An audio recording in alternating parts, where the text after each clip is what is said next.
할렐루야, 할렐루야, 아멘. 제가 고등학교 때 학교에서 친구들에게 교회와 하나님에 대한 많은 질문들을 받았습니다. 그런데 사실 진지한 고민이라기보다는 교회 다니는 저를 놀리기 위한 질문들이었습니다. 창조가 맞냐, 진화가 맞냐, 이런 질문부터 시작해서 하나님이 정말 살아계시다면 왜 우리 눈에 보이지 않냐? 세종대왕은 천국에 갔냐, 지옥에 갔냐? 또 집에 늦게 들어갈 때 기도하면 정말 엄마한테 안 혼나냐? 이런 질문들도 했습니다. 또 제가 군대에 있을 때에도 많은 사람들이 제가 교회에 다니는 것을 알고 교회와 하나님에 대한 여러 가지 질문들을 했습니다. 질문의 내용은 사실 고등학생 때 친구들이 했던 질문의 내용과 별반 다르지 않았습니다. 그런데 이런 질문들 중에 특히 기독교에 대한 좋지 않은 감정을 가지고 있는 사람들이 공통적으로 물어보는 질문이 있습니다. 바로 이 질문입니다. 살인자도 회개하면 정말 천국에 가는가? 성도님들은 어떻게 생각하시나요? 사실 우리가 다 답을 알고 있습니다. 살인자도 회개하면 천국에 갑니다. 제가 사람들의 모든 질문에 대답해 주지는 못했지만 이 질문에는 명확하게 대답해 줄 수 있었습니다. 살인자도 회개하면 천국에 갑니다. 왜냐하면 성경에 그렇게 기록되어 있기 때문입니다. 예수님께서 십자가에 달리셨을 때 우편에 있는 강도를 구원하셨습니다. 사실 이 이야기를 하면 세상의 많은 사람들은 동의하지 못합니다. 어떻게 평생을 착하게 살아온 사람은 예수 안 믿었다고 지옥에 가고 범죄를 저지른 사람이 예수 믿었다고 천국에 가냐는 것입니다. 그리고 우리의 생각에도 예수님께서 이 땅에 오셨으면 착하게 살아가는 의인들을 구원해 주시고 나쁜 일을 행한 죄인들을 심판하셔야 한다고 생각합니다. 그것이 당연한 것 같습니다. 그러나 성경은 예수님께서 이 땅에 오신 목적을 그렇게 증언하고 있지 않습니다. 예수님께서는 명확하게 내가 의인을 구원하러 온 것이 아니라 죄인을 구원하러 왔다라고 말씀하십니다. 예수님께서 이 땅에 오신 목적은 의인이 아니라 죄인을 구원하기 위해, 죄인을 살리시기 위해 이 땅에 오신 것입니다. 우리가 예수님께서 이 땅에 오신 목적을 바로 알아야 합니다. 그래야 예수님을 만날 수 있습니다. 한 연예인을 너무 좋아하는 팬이 있었습니다. 이 팬이 연예인을 너무 만나고 싶어서 인터넷을 찾다가 자신이 좋아하는 연예인이 어느 토요일 자선단체 행사에 참여한다는 것을 알게 되었습니다. 불우이웃 모금을 위해 공연을 하는 행사였습니다. 그래서 이 팬이 연예인을 직접 만나고 싶어서 새벽부터 줄을 서서 공연장 맨 앞자리에서 몇 시간을 기다렸습니다. 그런데 공연이 끝나가는 마지막까지도 이 연예인이 등장하지 않는 것이었습니다. 결국 이 팬은 자신이 좋아하는 연예인을 만나지 못하고 돌아왔습니다. 그런데 돌아와서 SNS를 보니 이 연예인이 자신이 갔던 자선단체 행사에 참여한 사진이 올라온 것입니다. 그런데 그 연예인이 있던 장소는 공연을 하는 무대가 아니라 무료급식을 나누어 주는 곳에서 봉사를 하고 있었습니다. 이 연예인이 행사에 간 목적을 알지 못했기 때문에 이 팬은 연예인을 만나고 싶었지만 또 그 자리에 직접 찾아갔지만 잘못된 곳에서 기다렸고 결국 만나지 못한 것입니다. 지금 이 자리에는 우리 모두는 예수님을 만나고 싶어 합니다. 수요일 저녁 시간에 해야 되는 일, 하고 싶은 일 다 제쳐놓고 예수님 만나기 위해 이 자리에 왔습니다. 그러면 우리가 예수님께서 이 땅에 오신 목적을 알아야 합니다. 그래야 예수님을 만날 수 있습니다. 예수님께서는 죄인을 만나기 위해 이 땅에 오셨습니다. 그렇기 때문에 오늘도 예수님께서는 이 자리에 있는 죄인에게 찾아가실 것입니다. 내가 생각하는 곳, 내가 원하는 곳에서 기다려서는 예수님을 만나지 못합니다. 예수님이 찾아가겠다고 말씀하시는 곳에 있어야 합니다. 이 시간 함께 말씀을 나누며 예수님께서 이 땅에 오신 목적이 무엇인지, 그리고 예수님께서 나를 왜 만나고 싶어 하시는지 그 주님의 사랑을 분명하게 깨닫고 돌아가는, 또 주님을 만나는 귀한 시간 되기 원합니다. 첫 번째 메시지입니다. 제자 후보 1순위는 죄인입니다. 우리 본문의 9절 말씀 함께 읽겠습니다. 예수께서 그곳을 떠나 지나가시다가 마테라 하는 사람이 세관에 앉아있는 것을 보시고 이르시되 나를 따르라 하시니 일어나 따르니라. 아멘. 오늘 본문은 예수님께서 마태를 제자로 부르시는 장면입니다. 예수님께서 마태가 있는 곳을 지나가십니다. 이 예수님의 지나가심은 우연적 사건이 아닙니다. 성경에 기록된 예수님의 지나가심은 모두 병자를 고치시고 죄인을 구원하시기 위한 계획이었습니다. 오늘 마태가 있는 곳을 지나가신 것도 예수님께서 마태를 제자로 부르시기 위한 계획이었습니다. 그리고 이 모습을 많은 사람들이 보게 됩니다. 당시 예수님을 따르는 많은 무리들이 있었습니다. 그들은 예수님께서 행하시는 기적을 모두 보았고 또 권위 있는 말씀을 전하시는 것도 보았습니다. 그들도 예수님의 제자가 되고 싶었을 것입니다. 그러나 당시에 랍비라고 불리는 선생들의 제자가 된다는 것은 사실 매우 어려운 일이었습니다. 랍비의 제자가 되기 위해서는 먼저 10살이 되기 전까지 모세오경이라고 하는 창세기, 출애굽기, 레위기, 민수기, 신명기를 다 암기해야 합니다. 그렇게 10살까지 모세오경을 다 암기하고 나면 13살까지는 구약에 있는 모든 예언서들을 다 암기해야 합니다.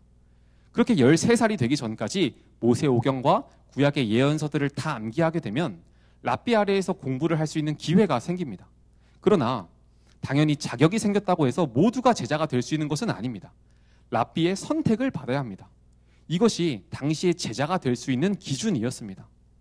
그런데 하물며 지금 이스라엘에서 가장 유명한 랍비의 제자가 된다는 것은 얼마나 어려웠겠습니까? 그래서 사람들은 과연 누가 예수님의 제자가 될까?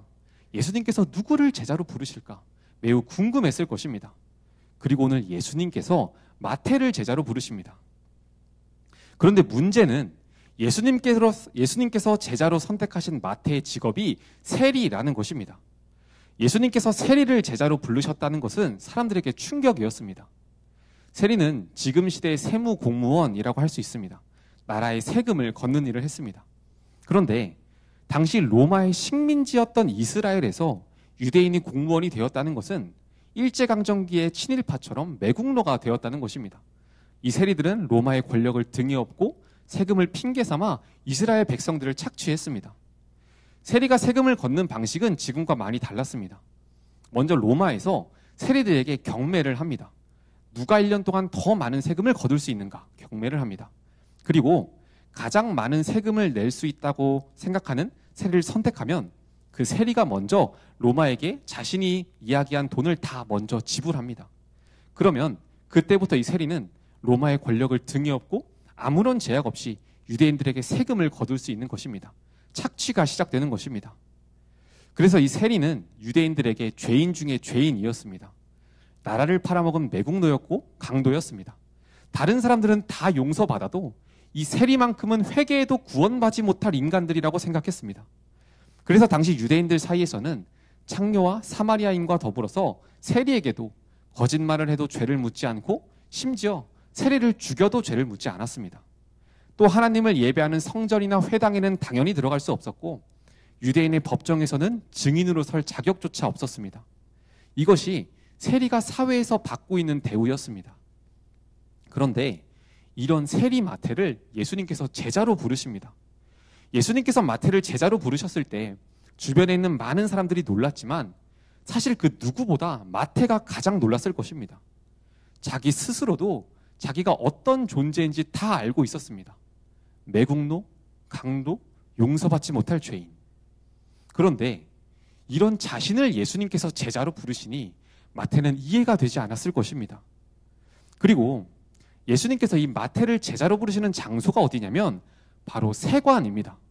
이 세관은 어떤 장소인가? 자신의 가장 더러운 모습이 드러나는 곳.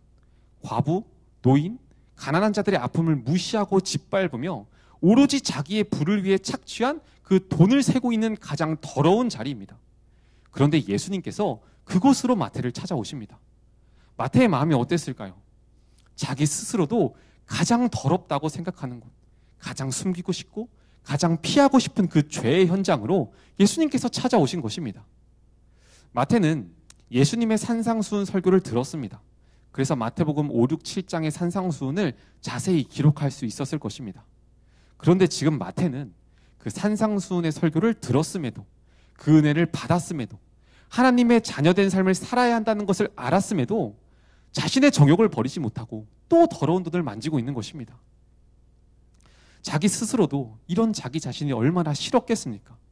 머리로는 다 알고 있는데 산상수훈의 말씀을 따라 하나님의 자녀된 삶을 살아가야 한다는 것을 다 알고 있는데 또 세관에 앉아서 그 정욕을 포기하지 못해서 사람들에게 착취한 그 돈을 세고 있는 자기 자신을 보며 괴로웠을 것입니다. 그런데 그 죄의 현장으로 예수님께서 찾아오셨습니다. 자신의 현실에 주저앉아 또 죄를 선택하고 이런 자신을 보며 비참해하고 낙담하고 무너져 있는 그 세관으로 예수님께서 찾아오신 것입니다. 여기서 우리가 주목해야 하는 것은 예수님께서 세관에 찾아가신 목적입니다. 예수님께서 왜 마태가 가장 더러운 죄를 짓고 있는 세관으로 찾아가셨습니까? 정죄하기 위해서였습니까? 비난하기 위해서였습니까? 마태에게 수치를 주기 위해서였습니까? 아닙니다. 마태를 제자로 부르시기 위해서였습니다. 죄와 상처 속에서 죽어가고 있는 마태를 살리시기 위해서 세관으로 찾아가신 것입니다. 예수님께서 나의 가장 아픈 곳, 그리고 그 상처를 핑계 삼아 죄를 짓고 있는 내 삶의 가장 더러운 자리로 찾아오시는 이유, 그 죄를 나에게 고백해라, 그 상처를 나에게 보이라 말씀하시는 이유는 나에게 수치를 주기 위함이 아닙니다. 나를 살리시기 위해서입니다. 시어머니에게 받은 상처가 있습니다. 그래서 겉으로는 아닌 척, 섬기는 척 하지만 마음으로는 끊임없이 정죄하고 미워하고 있습니다. 그리고 말씀을 묵상하면 예수님은 분명히 이것이 죄라고 말씀하십니다. 나의 음란한 과거가 있습니다. 숨기고 싶고 다른 것은 다 드러나도 이것만큼은 드러나면 안 된다고 말하는 내 그 수치의 자리로 예수님께서 찾아오십니다. 사람들로부터 받은 상처, 열등감, 그래서 세상의 성공으로 채워보려고 하며 이것만큼은 절대 포기하지 못한다고 말하는 나의 가장 더러운 정욕이 있는 그곳으로 예수님께서 찾아오십니다. 예수님께서 왜 나의 가장 더러운 곳으로 찾아오십니까? 왜 그 숨기고 싶은 수치가 있는 자리로 찾아오십니까? 우리를 정죄하시기 위함이 아닙니다. 우리를 부끄럽게 하시기 위함이 아닙니다. 그 상처와 죄 가운데 허덕이며 분노와 우울, 정욕의 노예가 되어 살아가고 있는 나를 살리시기 위함입니다. 예수님께서 가장 더러운 세리 마태에게, 그리고 가장 더러운 짓을 하고 있는 세관에 찾아가신 목적을 기억하시기 바랍니다. 마태를 죽이기 위함이 아니라 제자로 불러 살리시기 위함입니다. 오늘도 말씀을 통해 나의 죄를 드러내시는 이유는 나를 정죄하고 수치를 주기 위함이 아닙니다. 나를 살리시려는 그 하나의 목적을 가지고 오늘도 나의 세관에 찾아오시는 예수님을 바라보시기 바랍니다. 제자를 찾으시는 예수님께서는 오늘도 죄인에게 찾아가십니다. 적용 질문입니다. 나의 상처와 죄가 가득한 나의 세관은 어디입니까? 그것으로 예수님께서 찾아오신 목적을 알고 있습니까? 매일 큐티하며 나의 죄를 붓고 있습니까? 죄인인 나를 부르시는 예수님께 순종하며 따르고 있습니까? 두 번째 메시지입니다. 제자 탈락 1순위는 바리새인입니다. 마태는 예수님께서 자신이 가장 수치스러워하는 세관에 찾아오신 목적을 알았습니다. 그래서 예수님의 부르심에 즉시 반응하여 예수님을 따릅니다. 그리고 잔치를 엽니다. 그런데 이 잔치에 참여한 사람들의 명단이 또 예사롭지 않습니다. 우리 본문의 10절 말씀을 함께 읽겠습니다. 예수께서 마태의 집에 앉아 음식을 잡수실 때에 많은 세리와 죄인들이 와서 예수와 그의 제자들과 함께 앉았더니 아멘. 이 잔치에 참석한 사람들이 누구입니까? 사람들이 절대 용서받을 수 없다고 말하는 죄인 중에 죄인 세리, 그리고 죄인들이라고 기록되어 있습니다. 이 죄인들은 세리가 돈으로 쾌락을 즐기며 유일하게 세리와 어울렸던 창녀들로 추측이 됩니다. 지금 잔치가 열렸는데 그 안에는 나라를 팔아먹은 매국노들과 창녀들로 가득한 것입니다. 그리고 이 수많은 죄인들의 잔치 속에서 예수님께서 제자들과 함께 식사를 하고 있습니다. 당시 함께 식사를 한다는 것은 그 사람과 같은 부류의 사람이라는 것을 인정하는 행위였습니다. 그래서 보통 사람들은 항상 자기보다 높은 사람들과 식사를 하기 원했고 아랫사람이나 죄인들과 식사를 하기는 꺼려했습니다. 그리고 예수님께서 이 마태의 집에 앉았다라는 단어의 원어적 의미를 보면 기대어 눕는 것을 의미합니다. 이는 보다 공식적인 식사의 자리를 위한 자세였습니다. 예수님께서 자신이 죄인들과 식사한다는 것을 공식적으로 나타내신 것입니다. 사람들에게 이 모습은 전혀 이해가 되지 않는 상황입니다. 매국노와 창녀들의 잔치.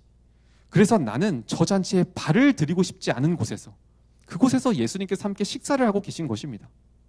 그러나 예수님께서 이 땅에 오신 목적을 알면 이는 전혀 이상한 상황이 아닙니다.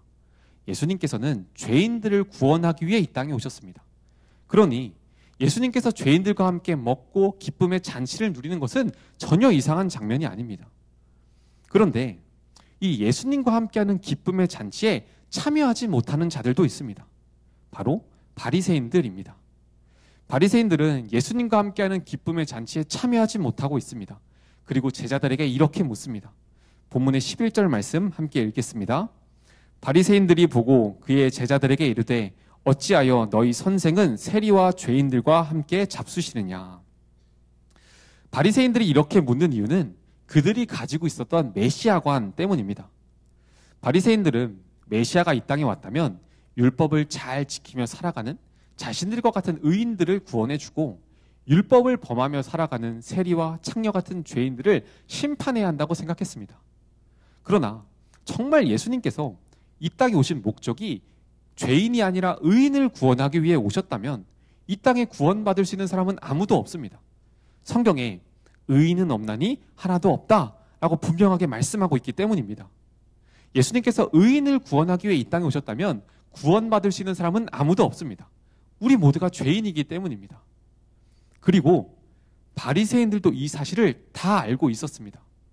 의인은 없나니 하나도 없다라는 로마서의 말씀은 사도 바울이 구약의 시편, 잠언, 전도서, 이사야서의 말씀을 인용한 것입니다. 바리새인들이 통달하고 있다는 구약 성서에서 수도 없이 증언하고 있는 말씀이라는 것입니다. 바리새인들은 이 땅에 의인은 없나니 하나도 없다라는 말씀을 다 알고 있었습니다. 그런데 인정하고 싶지가 않은 것입니다. 자신들이 외우고 가르치는 성경에서 분명히 이 땅에 의인은 없다, 모두가 죄인이다 라고 말씀하지만 인정하고 싶지가 않은 것입니다. 그러니 눈앞에 있는 메시아, 구원자를 보고도 은혜를 누리지 못하고 있습니다. 그래서 결국 이들은 자신이 가진 성경 지식과 신앙으로 예수님을 비판하고 공격하는 자가 됩니다.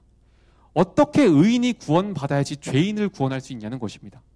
내가 성경을 다 알고 있는데 왜 내가 죄인이냐는 것입니다. 그리고 예수님께서 이 바리새인들의 질문에 직접 대답하십니다. 여기서 이상한 것은 바리새인들은 예수님께 묻지 않았습니다. 제자들에게 물었습니다. 그런데 죄인들과 식사를 하시던 예수님께서 직접 대답하십니다. 예수님께서 바리새인들을 계속 바라보고 계셨다는 것입니다. 즐겁게 잔치를 하고 계셨지만 저 잔치에 들어오지 않는 바리새인들, 구원받아야 하는데 끝까지 나는 죄인이 아니라고 말하며 버티고 있는 바리새인들을 예수님께서 계속 바라보고 계셨습니다. 예수님의 시선은 여전히 죄인임을 인정하지 않고 구원의 은혜를 누리지 못하는 바리새인들을 향하고 있었습니다. 그들을 끝까지 사랑하시고 긍휼히 여기시며 그들도 주님 앞으로 나오기를 간절히 원하고 계셨습니다. 지금 이 자리에 사실은 다 알고 있는데, 내가 죄인이라는 것을 다 알고 있는데 인정하지 못해서 주님 앞으로 나오지 못하는 분이 계시다면 예수님께서는 오늘 그분을 가장 주목하고 계십니다. 예수님께서는 성도님을 절대로 포기하지 않으십니다. 나는 의인이라고 버티고 있는 성도님께서 주님 앞으로 나오길 간절히 원하십니다. 예수님께서 바리새인에게 말씀하십니다. 11절 말씀입니다. 예수께서 들으시고 이르시되 건강한 자에게는 의사가 쓸데없고 병든 자에게라야 쓸데있느니라. 아멘. 예수님께서 자신은 죄인이 아니라 의인이라고 말하는 바리새인들에게 말씀하십니다. 건강한 자에게는 의사가 쓸데없고 병든 자에게라야 쓸데있느니라. 의사는 예수님입니다. 예수님께서는 우리의 죄의 문제를 고치십니다. 그리고 건강하다고 말하는 바리새인은, 이 의인은 바리새인입니다. 의인이라고 말하는 너희에게는 내가 쓸데없다. 내가 너희에게 쓸데없는 존재다. 그러니 너희가 병든 죄인이라는 것을 인정하고 나와야 내가 너희를 고칠 수 있다. 말씀하시는 것입니다. 여전히 죄에 대하여 말씀을 전하시는 것을 불편해하시는 성도님들이 계십니다. 왜 나는 구원받았는데, 나는 의인인데 왜 나를 죄인이라고 하냐는 것입니다. 그러면 예수님께서 이렇게 말씀하십니다. 너가 의인이니? 그러면 나는 너에게 필요 없구나. 나는 죄인을 만나러 왔어. 의사는 환자의 병을 고치기 위해 존재하는 사람입니다. 병든 환자를 건강하게 하는 것이 의사의 사명입니다. 병을 들춰내서 부끄럽게 하는 것이 아닙니다. 고통스럽게 하려는 것이 아닙니다. 고쳐주려는 것입니다. 그런데 아무리 병에 걸렸다고 말하고 CT며 엑스레이며 모든 증거를 다 갖다 보여줘도 눈을 감고 귀를 닫으며 나는 환자가 아니라고, 나는 괜찮다고 말하는 사람은 고쳐줄 수가 없습니다. 성도님들은 당신이 죄인입니다. 당신을 괴롭히는 남편, 시어머니, 직장 상사가 죄인이 아니라 당신이 죄인입니다. 당신이 고통을 받는 이유는 가난한 환경, 불합리한 사회, 이혼이라는 상처 때문이 아니라 당신의 죄 때문입니다. 라고 진단하시는 말씀 앞에 어떤 반응을 보이고 계십니까? 나의 죄를 인정하고 주님 앞에 치료받기를 원하십니까? 아니면 나는 죄인이 아니라고, 나는 병들지 않았다고 고침받기를 피하고 있지는 않으십니까? 실제로 의사들이 환자들에게 암이라는 사실을 전달해야 할 때가 있는데 그것을 받아들이지 못하는 사람들이 있다고 합니다. 내가 느껴지지 않는다고, 나 괜찮다고, 내가 무슨 암이냐고. 그런데 사실 그 마음에는 다 알고 있다고 합니다. 내가 암이 맞구나. 나는 아닐 줄 알았는데 내가 암에 걸렸구나. 그런데 그들이 자신들의 병을 인정하지 않고 받아들이지 않는 이유는 한 가지라고 합니다. 두려움입니다. 내가 이 병을 어떻게 이길 수 있을까? 내가 정말 이길 수 있을까? 나 이제 죽는 건 아닐까? 우리도 내가 죄인이라는 말을 참 듣기 싫어합니다. 내 존재 자체가 지옥에 갈 수밖에 없는 죄로 가득한 환자라는 것을 인정하기 싫어합니다. 왜 그렇습니까? 두렵기 때문입니다. 여러분, 두려워서 인정하지 못하고 있지 않습니까? 이 죄를 어떻게 해야 할까 두려워서, 그래서 인정하지 못하고 있지 않습니까? 그런데 성도님들, 우리가 두려워할 필요가 없습니다. 의사가 환자에게 진단을 내립니다. 당신은 암에 걸렸습니다. 그리고 환자가 인정을 합니다. 네, 저는 암 환자입니다. 그리고 그 다음이 어떻습니까? 이제 자신이 암에 걸렸다는 것을 알았으니 환자 스스로 몸을 가르고 암세포를 찾아 제거하고 스스로 봉합을 해야 합니까? 아닙니다. 이제 의사가 환자를 책임지는 것입니다. 환자는 의사에게 자기를 맡기기만 하면 됩니다. 하나님께서 말씀을 통해 우리의 죄를 깨닫게 하시는 이유는 우리를 고쳐주시기 위함입니다. 상처에 허덕이고 열등감이 허덕이고 두려움과 분노에 죽어가고 있는 나를 살리시기 위함입니다. 우리는 그저 나의 상태를 인정하기만 하면 됩니다. 그러면 주님께서 고쳐주시는 것입니다. 왜냐하면 죄인을 구원하는 것이 예수님께서 이 땅에 오신 목적이기 때문입니다. 예수님께서는 반드시 그 목적을 이루실 것입니다. 그리고 그때부터 나와 같은 죄인들과 함께 예수님과 함께하는 기쁨의 잔치에 참여할 수 있게 되는 것입니다. 성도님들, 회개의 기쁨 앞에 잔치를 벌이고 있는 죄인 공동체 안으로 들어오시기 바랍니다. 나는 의인이라고, 이건 내 죄가 아니라고 멀리 서서 예수님을 바라보지 마시고 죄인임을 인정하고 예수님이 계시는 기쁨의 잔치 안으로 들어오시길 간절히 축복합니다. 두려워하지 마시고 주님 앞에 내가 죄인임을 인정하시기 바랍니다. 그러면 주님께서 반드시 나를 고쳐주십니다. 적용 질문입니다. 내가 죄인임을 인정하고 주님과 함께하는 기쁨의 잔치에 참여하고 있습니까? 나는 의인이라고 말하며 예수님의 잔치를 구경만 하고 있지 않습니까? 예수님께서 드러내시는 나의 죄는 무엇입니까? 예수님께서 반드시 나의 죄를 치유해 주실 것을 믿고 주님 앞에 나아가고 있습니까? 마지막 메시지입니다. 제자 조건 1순위는 하나님의 사랑을 아는 것입니다. 우리 본문의 13절 말씀 함께 읽겠습니다. 너희는 가서 내가 긍휼을 원하고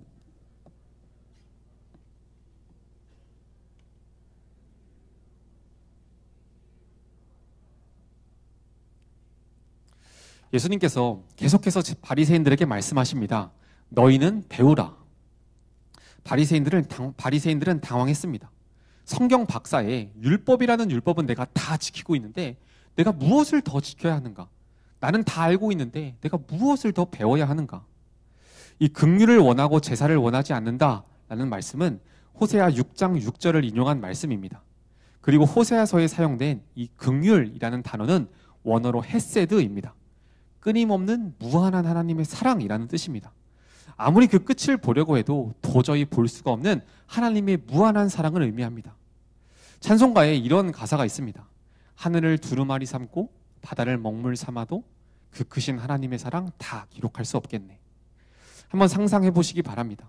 그 넓은 하늘에 모든 물을 사용하여 우리를 향하신 하나님의 사랑을 다 기록해 보려고 해도 다 적을 수가 없는 그 하나님의 사랑. 인간의 머리로는 상상도 가늠도 안 되는 것이 하나님의 사랑입니다.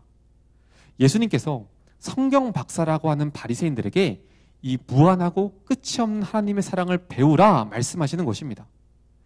호세아 선지자는 끊임없는 우상 숭배를 하고 있는 이스라엘 백성들에게 끊임없는 하나님의 긍휼, 끊임없는 하나님의 사랑을 선포합니다. 호세아 6장 1절에서 2절 말씀입니다. 우리 함께 읽겠습니다. 오라, 우리가 여호와께로 돌아가자. 여호와께서 우리를 찢으셨으나 도로 낫게 하실 것이요 우리를 치셨으나 싸매어 주실 것임이라. 여호와께서 이틀 후에 우리를 살리시며 셋째 날에 우리를 일으키시리니 우리가 그 앞에서 살리라. 아멘. 호세아 선지자는 제사를 드리고 있으나, 예배는 드리고 있으나, 선택받은 백성이라고는 말하나 끊임없이 범죄하는 이스라엘을 향하여 선포합니다. 돌아가자. 여호와께 돌아가자. 우리는 죄인이나 하나님께서 반드시 우리를 회복시키실 것이다. 그리고 이렇게 선포합니다. 호세아서 6장 3절 말씀입니다. 그러므로 우리가 여호와를 알자. 힘써 여호와를 알자. 그의 나타내심은 새벽빛같이 어김없나니 비와 같이 땅을 적시는 늦은 비와 같이 우리에게 임하시리라 하니라. 아멘. 호세아 선지자가 간절하게 이야기합니다. 우리가 알자. 힘써 하나님을 알자. 하나님은 따뜻한 새벽빛이 언제나 우리를 비춰오듯이 하나님은 죄인인 우리를 끊임없이 찾아오실 것이다. 죽어있는 메마른 땅에 늦은 비를 내려주시듯이 죽어있는 우리를 반드시 살리실 것이다. 우리가 이 하나님의 사랑을 알자. 성도님들은 이 끊임없는 하나님의 사랑을 알고 계십니까? 정말 알고 계십니까? 우리가 아직 죄인 되었을 때에, 여전히 죄인 되었을 때에 우리를 사랑하셔서 예수 그리스도를 십자가에 못 박으신 그 하나님의 끝이 없는 사랑을 정말 알고 계십니까? 우리가 이 사랑을 알아야 합니다. 우리가 배워야 합니다. 내가 상처 없이 깨끗하고 율법을 잘 지키고 실수하지 않고 완벽한 의인인 나를 사랑하시는 하나님이 아니라 상처 많고 열등감에 가득 차 있고 분노와 우울, 음란과 탐심, 혈기와 교만으로 가득 차 있는 이 죄인인 나를 사랑하셔서 자기의 아들을 내어주신 하나님의 끊임없는 사랑을 알아야 합니다. 그 사랑을 정말 아는 사람이라면 내가 죄인인 것을 인정하는 것이 두렵지 않습니다. 이런 나를 있는 모습 그대로 사랑하시는 하나님을 알기 때문입니다. 그런데 성경을 아무리 많이 읽어도, 신앙생활을 아무리 많이 했어도 가장 더러운 죄인인 나를 사랑하시는 하나님의 이 끊임없는 사랑을 알지 못한다면 예수님의 제자가 될 수 없습니다. 끝까지 나를 포기하지 않으시는 이 하나님의 사랑을 아는 사람만이 끝까지 포기하지 않고 예수님의 제자의 길을 걸어갈 수 있는 것입니다. 공동체 안에 가족 구원에 적용을 하고 있는 많은 학생 청년들이 있습니다. 그런데 이 학생 청년들이 가족 구원에 대한 나눔을 할 때 이렇게 나누지 않습니다. 내가 이런 적용을 했는데 하나님께서 나에게 이런 복을 주셨다. 나는 잘하고 있는데 우리 가족들이 완고해서 내 말을 듣지 않는다. 이렇게 나누지 않습니다. 내가 이런 적용을 했는데 가족들이 제 말을 듣지 않습니다. 사실 가족 구원으로 내 영광을 취하려고 했던 제 죄 때문입니다. 그동안 가정에서 이기적으로 행동했던 제 죄 때문입니다. 이렇게 나눔을 합니다. 모든 상황 속에서 자기의 죄만 철저하게 보는 것입니다. 그리고 가족 구원이라는 사명 속에서도 내 영광만 취하려고 하고 가족 구원을 위해서도 조금도 손해보려고 하지 않는 이 나의 이기적인 마음, 이 이기적인 죄. 그러나 이런 나를 여전히 사랑하시는 하나님의 사랑을 알기 때문에 나의 실패를 인정하고 다시 가정으로 돌아가 적용하는 것입니다. 여전히 죄인인 나를 사랑하시는 그 하나님의 사랑이 힘이 되는 것입니다. 한 권사님께서 제게 이런 말씀을 하셨습니다. 나는 평소에 눈물도 없고 그래서 특히 설교를 듣다가 눈물을 흘린다는 것은 상상도 해보지 못했다. 그런데 어느 날 주일에 설교를 듣다가 갑자기 눈물이 나서 당황했다. 그리고 그 다음 주일에도 또 설교를 들으면서 눈물을 흘리는 나를 보면서 내가 왜 이럴까? 이상한 마음이 들었다. 이런 말씀을 하셨습니다. 그래서 제가 왜 눈물을 흘린 것 같으세요? 물어봤습니다. 권사님께서도 잘 모르겠다고 하십니다. 설교 내용도 잘 기억이 안 난다고 하십니다. 그런데 한 가지 분명한 것은 내 죄가 깨달아져서 눈물이 났다는 것입니다. 내가 죄인됨이 인정되니 눈물이 났다는 것입니다. 내가 죄인인 걸 인정했는데 왜 권사님께서 눈물을 흘리셨을까요? 내가 지은 죄가 부끄러워서였을까요? 수치스러워였을까요? 아니면 내가 이 죄 때문에 지옥에 간다는 두려움 때문이었을까요? 아닙니다.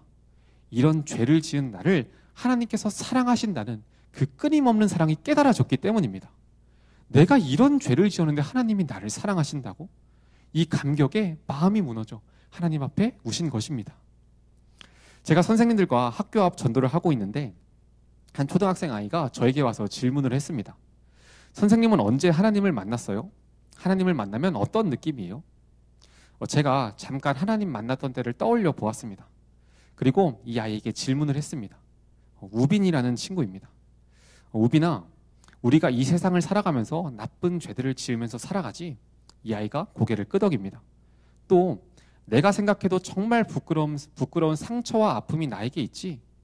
이 11살이 무슨 상처와 아픔이 있는지 고개를 끄덕거립니다. 그래서 이야기해 주었습니다.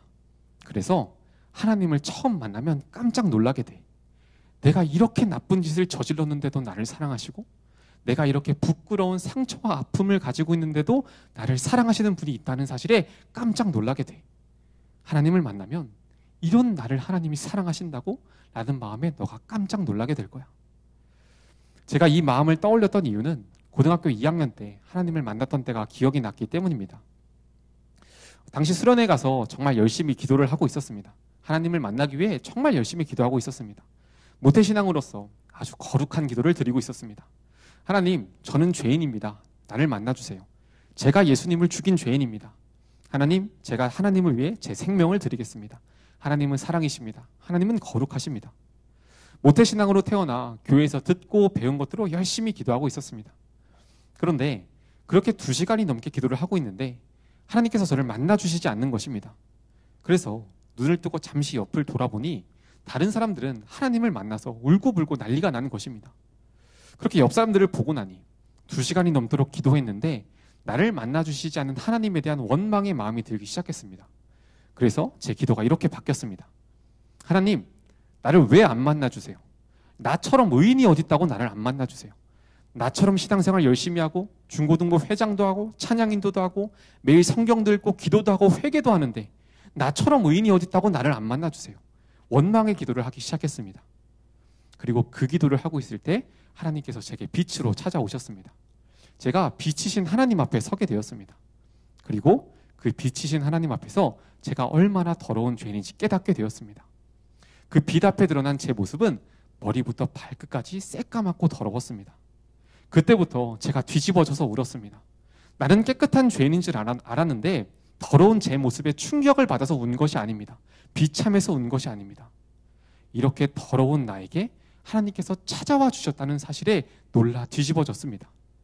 이렇게 더러운 나를 하나님께서 사랑하신다고?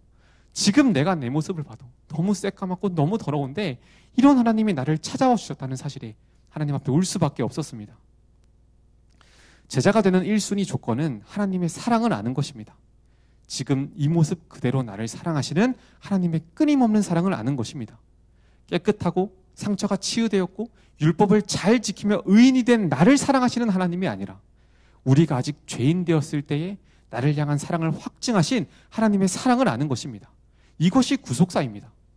구속사가 무엇입니까? 우리가 구속사 큐티하면 매번 내 죄를 봐야 한다, 내 죄를 봐야 한다만 이야기하니까 그것이 구속사 큐티의 결론이라고 생각하시는 분들이 계십니다. 그러나 그것은 구속사 큐티의 시작이지 결론이 아닙니다. 구속사 큐티의 결론은 이런 죄인인 나를 오늘도 찾아오셔서 위로해 주시고 여전히 나를 사랑한다 말씀하시는 그 끊임없는 하나님의 사랑을 매일 경험하는 것입니다. 이것이 구속사 큐티입니다. 그런데 우리는 내 죄는 인정하지 않고 하나님의 사랑만 바라고 있습니다. 그러니 하나님의 사랑이 너무 작아 보이는 것입니다. 하나님은 내가 사랑받을 만하니까 나를 사랑한다고 생각하니 작은 고난, 낙심, 유혹 앞에 하나님의 사랑을 작게 버리며 아무렇지 않게 버리는 것입니다. 그러나 구속사 큐티는 내 죄를 깨달으면 깨달을수록 나의 더 깊은, 더 큰 죄가 보이면 보일수록 더 큰 하나님의 사랑을 알게 되고 그 이해되지 않는 하나님의 사랑 앞에 깊이 젖어 살아가는 것입니다. 내 죄를 깨달으면 깨달을수록 하나님의 사랑을 더 깨닫는 사람, 그 사람이 예수님의 제자가 될 수 있습니다. 그 끝이 없고 무한한 하나님의 사랑을 아는 사람만이 넘어져도 고난이 찾아와도 그 사랑을 보며 다시 일어나 제자의 길을 끝까지 걸어갈 수 있는 것입니다. 적용 질문입니다. 나는 여전히 죄인 되었을 때 나를 사랑하신 하나님의 사랑을 알고 있습니까? 지금 모습 그대로 나를 사랑하시는 하나님의 사랑에 감격하며 제자의 길을 걸어가고 있습니까? 말씀을 마칩니다. 마태는 예수님의 수많은 기적들을 기록하면서 그 중앙에 예수님께서 자신을 제자로 부르신 사건을 기록하고 있습니다. 예수님께서 행하신 많은 기적들이 있지만 죄인인 자신을 찾아오신 사건이 가장 큰 기적이라는 것입니다. 하나님께서 죄인인 우리를 위해 예수 그리스도를 이 땅에 보내주신 것이 가장 큰 기적임을 믿습니다. 오늘 본문을 시작하면서 마태는 마테라 하는 사람이 세관에 앉아 있었고 그를 예수님께서 찾아오셨다라고 기록합니다. 그런데 사실 마태의 본명은 마태가 아니라 알페오의 아들 레위입니다. 레위인 할 때의 레위입니다. 레위는 율법을 의미합니다. 자신이 더러운 돈을 만지지만 율법을 지켜 하나님 앞으로 나아가겠다는 마음이 담겨 있습니다. 그러나 그는 이제 자신의 이름을 레위가 아니라 마태라고 기록합니다. 마태라는 이름의 뜻은 하나님의 은혜입니다. 내가 율법을 따라 의롭게 된 자가 아니라 하나님의 은혜로 구원받은 죄인이라는 것입니다. 마태는 죄인인 자신을 찾아오신 예수님의 사랑을 기적 중의 기적으로 여겼습니다. 그리고 그 감격을 가지고 예수님의 제자로 평생을 살아갑니다. 마태는 자신이 죄인이라는 것을 끝까지 잊지 않았습니다. 그래서 12제자를 소개할 때 이렇게 소개합니다. 마태복음 10장 2절에서 3절 말씀입니다. 12사도의 이름은 이러하니 베드로라 하는 시몬을 비롯하여 그의 형제 안드레와 세베대의 아들 야고보와 그의 형제 요한, 빌립과 바돌로메, 도마와 세리 마테, 알페오의 아들 야고보와 다데오. 자신의 이름 앞에만 세리라는 가장 수치스럽고 더러운 과거를 적습니다. 세리라는 자신의 죄패를 분명하게 성경에 기록합니다. 자신은 예수님의 제자로 불리게 되었지만 그저 용서받은 죄인, 하나님의 사랑이 아니고서는 구원받을 수 없는 가장 큰 죄인이라는 것을 잊지 않고, 그래서 이렇게 큰 죄인인 나를 하나님께서 가장 사랑하시는 자라는 그 사랑과 은혜를 잊지 않고 성경에 자신의 수치를 분명하게 기록하였습니다. 중고청년부가 함께 큐티를 하면 구속사 큐티를 하고 말씀이 들리는 아이들에게 목사님, 전도사님께서 각자의 죄패를 달아주십니다. 너는 거짓말, 너는 음란, 너는 게으름. 이 죄패를 달아주시고 그 죄를 보며 큐티하게 하십니다. 무슨 일을 하다가도 영락없이 넘어지는 그 죄패에 넘어지는 너를 기억하라는 것입니다. 이는 정죄하기 위함이 아닙니다. 그런 너를 여전히 사랑하시는 주님을 바라보며 포기하지 말라는 것입니다. 너가 의인이어서 사랑해 주시는 하나님이 아니라, 사랑받을 만해서 사랑해 주시는 하나님이 아니라 그 죄패를 그대로 달고 살아가고 있는 너를 있는 모습 그대로 사랑해 주시는 그 주님 앞으로 나아가라는 것입니다. 지금 중고등부 아이들이 다음 세대 복음학교에서 열심히 말씀을 듣고 있습니다. 그런데 아이들이 그곳에 간 이유가 무엇인지 아십니까? 자신의 죄패를 걸러간 것입니다. 하나님의 은혜와 사랑, 십자가 복음을 깨닫기 위해 간 것이 맞습니다. 그러나 정말 십자가 복음 앞에 부딪힌 아이들은 자신의 죄패를 하나씩 달고 올 것입니다. 내가 끝까지 인정하지 않았던 그 죄, 두려움과 수치에 꽁꽁 싸매고 있던 그 죄. 그러나 내가 이런 죄인인데 하나님은 나를 여전히 사랑하시는구나. 내가 그 끝이 없는 하나님의 사랑 앞에 두려워할 필요가 없구나. 다시 세상을 살아가며 두렵고 낙심이 되고 유혹이 찾아왔을 때 자신의 죄패를 꺼내보며 이런 나를 여전히 사랑하시는 그 끊임없는 하나님의 사랑을 기억하며 다시 일어날 것입니다. 저도 사역을 하면서 낙심하고 무너지면 목사님께서 저를 불러다가 꺼내게 하시는 제 죄패가 있습니다. 사랑 없음입니다. 영혼을 위한 사역을 한다고 하면서 영혼을 사랑하지 않는 제 죄패를 보게 하십니다. 그러면 이런 자격이 없는 나를 사랑하시고 종으로 불러주신 하나님의 사랑을 다시 기억하게 됩니다. 그러면 여전히 실패하고 무너지고 상처투성이지만 그 사랑을 붙잡고 다시 일어나는 것입니다. 성도님들, 이 시간 내가 절대로 인정하고 싶지 않았던 나의 죄패, 음란, 미움, 거짓, 탐욕, 자기연민, 그 죄패를 이 시간 십자가 앞으로 가지고 나와 기도하시기 바랍니다. 이것만큼은 절대 드러나면 안 된다고 말하는 나의 그 가장 수치스러운 죄패를 주님 앞으로 가지고 나아오시기 바랍니다. 주님께서 여러분을 고치시기 위해 기다리고 계십니다. 그렇게 하나님의 끝이 없는 사랑을 의지하며 나의 죄를 인정하는 사람을 이 시간 주님께서 제자로 부르실 것입니다. 그리고 그 주님의 제자는 모든 죄짐을 벗어던지고 주님과 함께하는 기쁨의 잔치에 참여하게 될 것입니다. 이 시간 우리가 함께 찬양하고 기도할 때 그 끝이 없는 하나님의 사랑 앞에 나의 죄를 인정하고 이런 나를 오늘도 포기하지 않고 찾아오시는 그 예수님을 만나고 그 깊은 사랑 안으로 들어가는 성도님들이 되시길 예수님의 이름으로 축복합니다. 우리 시간 함께 찬양하고 기도하겠습니다. 우리가 첫 번째로 붙잡고 기도할 말씀, 본문의 9절 말씀입니다. 예수께서 그곳을 떠나 지나가시다가 마테라 하는 사람이 세관에 앉아있는 것을 보시고 이르시되 나를 따르라 하시니 일어나 따르니라. 주님, 제가 끝까지 숨기고 싶었던 나의 세관이 있습니다. 하나님의 뜻을 다 알면서도 나의 상황을 핑계삼아 상처를 핑계삼아 타협하고 고집을 부리며 죄의 자리를 떠나지 않았습니다. 이제는 마음이 딱딱하게 굳어져 버려서 죄인 줄을 알면서도 회개하지 못하고 있습니다. 주님, 나를 불쌍히 여겨 주옵소서. 아멘. 나를 살리시기 위해 찾아오신 주님을 외면하고 십자가에 못 박고 있는 바리새인이 나의 모습임을 깨닫습니다. 주님, 나를 불쌍히 여겨 주옵소서. 아멘. 이제는 죄인인 나를 포기하지 않으시고 오늘도 나에게 찾아와 나를 따르라 말씀하시는 주님 앞에 나아가게 하여 주옵소서. 아멘. 나의 세간에 찾아와 나를 살리시기 원하는 주님의 마음을 깨닫게 하여 주옵소서. 아멘. 이 시간 나의 죄를 숨기지 않고 회개하여 예수 그리스도의 제자가 되기로 결단하게 하여 주옵소서. 아멘. 이 시간 주님의 이름 한번 부르시고 동성을 함께 기도하며 나아갑니다. 주여! 주님, 오늘도 나의 세상으로 찾아오신 예수 그리스도를 보게 하여 주옵소서. 여전히 남아있는 나의 음란의 자리, 나의 쾌락의 자리, 나의 종욕의 자리, 주님 그 자리로 찾아와 나를 부르시는 주님을 바라보게 하여 주옵소서. 여전히 더러운 종욕에 맞춰 내가 높아지기를 원하고 있는 아버지의 더러운 나를 불쌍히 여겨 주옵소서. 아버지 이런 마음이 성공해져서 주님께서 나를 찾아오셨는데도 아버지가 주님을 바라보지 못하고 나를 주님이 아니라고 말하며 위대하고 버티고 있는 이렇게 예수님을 또 십자가에 못 박고 있는 나를 주님 불쌍히 여겨 주옵소서. 이 시간 여전히 죄인 나를 찾아오시는 그 하나님의 사랑으로 나아가기 원합니다. 오늘도 죄인 나를 찾아오셔서 나를 따르라 말씀하시는 그 주님의 음성을 듣기 원합니다. 주님, 우리가 그 주님의 사랑 앞에 무너지게 하여 주옵소서. 여전히 죄인 나를 찾아오시는 나를 살리시기 위해 나의 혈기의 자리, 분노의 자리, 외로움의 자리로 찾아오시는 예수 그리스도를 바라보게 하여 주옵소서. 주님께서 내 삶을 찾아오시는 목적이 나의 죄를 깨닫게 하시는 목적이 나의 죄를 깨닫게 하셔서 죄인인 나를 살리기 원하셔서 나와 함께하기 원하셔서 나의 죄를 깨닫게 하시는 그 주님의 마음이 우리 심령 가운데 무엇이게 하여 주옵소서. 아버지 여전히 나의 마음이 딱딱하게 굳어서 아버지 기도를 얘기하지 못하고 있는 심령이 있으니 주님 불쌍히 여겨 주옵소서. 아버지 나에게 회개를 연락하여 주옵소서. 시간 회개를 연락하여 주옵소서. 우리의 마음 다하여 주님 앞에 회개할 수 있도록 주님님 인도하여 주옵소서. 나의 결단과 마음을 회개하지 못하니 주님님 말씀하여 주옵소서. 이 시간 나를 따르라 말씀하시는 그 주님의 음성 앞에 그 주님의 명령 앞에 순종하여 회개할 수 있도록 주님 우리의 마음 가운데 주의 사랑을 충만히 부어주시옵소서.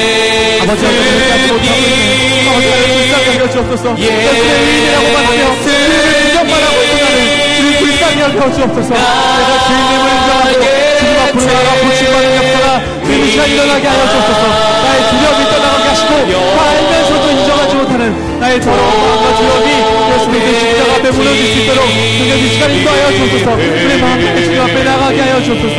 성령님 우리의 마음 가운데 찾아와 주셔서 아버지 회개할 수 있도록 주님 앞에 나아갈 수 있도록 붙잡아 주옵소서. 아버지 나의 더러운 마음이 주님 앞에 깨끗게 되기 원합니다. 주님 깨끗게 되기 원합니다. 아버지 시간 나를 찾아오시는 주님을 더욱더 바라보게 하여 주옵소서. 내가 의인이 아니오 죄인을 구원하라 말씀하시는 그 주님의 말씀 앞에 아버지 엎드리게 하시고 우리가 아직 죄인 되었을 때 그리스도께서 우리를 위하여 죽으심으로 하나님께서 우리에 대한 자기의 사랑을 훔쳐가셨느니라. 영원히 변하지 않은 이 크린 오늘 하나님의 사랑 앞에 나아가 불명 회개하는 역사를 하여 주옵소서. 나의 수치가 드러나는 지금이 나의 죄가 드러나는 지금이 주님의 은혜의 때임을 깨닫고 주님 앞으로 돌아갈 수 있도록 인도하여 주시옵소서. 죄인 이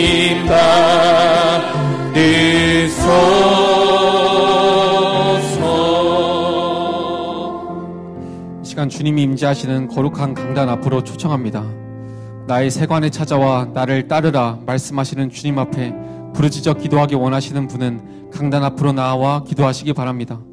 기도 제목이 있으신 분은 뒤에 기도카드 작성하셔서 가지고 나오시면 담임 목사님께서 안수하여 기도해 주십니다. 우리가 두 번째로 붙잡고 기도할 말씀, 본문의 12, 13절 말씀입니다. 예수께서 들으시고 이르시되 건강한 자에게는 의사가 쓸데없고 병든 자에게라야 쓸데있느니라. 너희는 가서 내가 긍휼을 원하고 제사를 원하지 아니하노라 하신 뜻이 무엇인지 배우라. 나는 의인을 부르러 온 것이 아니로 죄인을 부르러 왔노라 하시니라.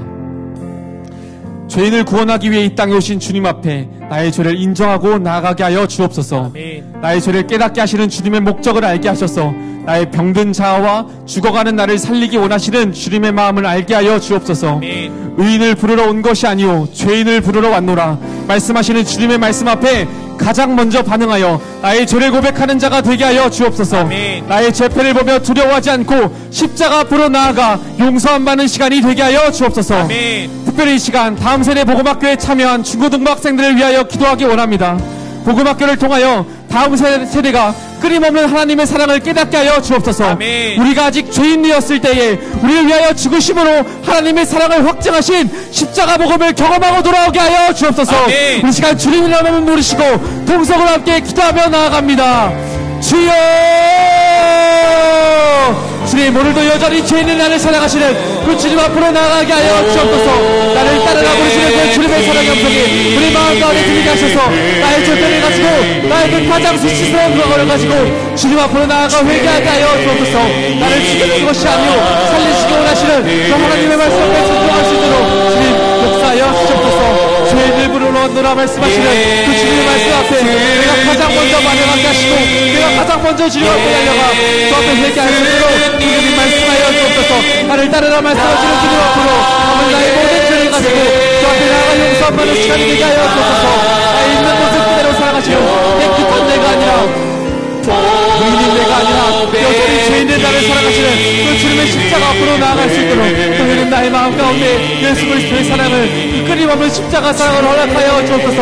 두려워하지 않고 주님 앞에 나아가기로 할 수 있도록 아버지 나를 받아 주시옵소서. 아버지 나를 받아 주시옵소서.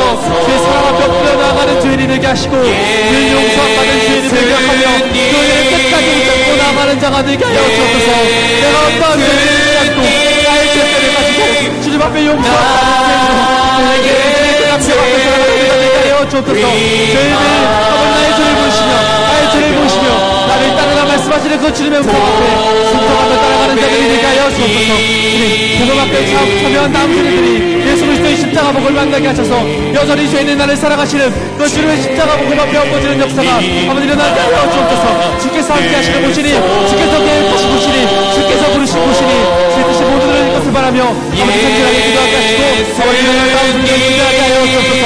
그 속에서 여전히 끊임없는 하나님의 사랑을 바라며 그 어느 것으로도 숨을 수 없는 주님의 사랑을 바라며 나아가는 다음 세대를 되게 하여 주옵소서. 여전히 죄인의 나를 사랑하시는 예수 그리스도의 십자가 사랑을 분명하게 깨닫고 돌아가게 하여 주옵소서. 여전히 죄인의 나를 오늘도 사랑하셔서 포기하지 않고 자신의 아들을 되어주신 하나님의 사랑을 깨닫게 하여 주옵소서. 주님을 깊이 만나고 돌아오는 시간이 되게 하여 주옵소서.